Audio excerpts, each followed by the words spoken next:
Ang mabuting balita ng Panginoon ayon sa aklat ni Isaias.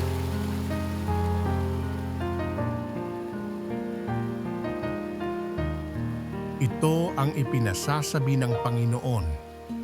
Ang mga nagugutom ay inyong pakanin, patuluyin sa inyong tahanan ang walang tirahan. Yaong mga tao na halos hubad na ay inyong paramtan. Ang iyong pagtulong sa mga kasama ay huwag tatalikdan. At kung magkagayon, matutulad kayo sa bukang liwayway. Hindi maglalaot gagaling ang inyong sugat sa katawan.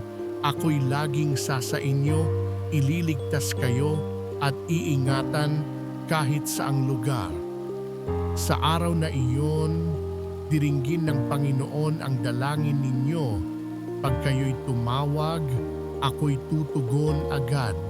Kung titigilan ninyo ang pang-aalipin at pagsuway sa akin at ang masamang salita'y iiwasan, kung ang nagugutom ay pakakanin ninyo at tutulungan, ang kadilimang bumabalot sa inyo ay magiging tila liwanag sa katanghalian.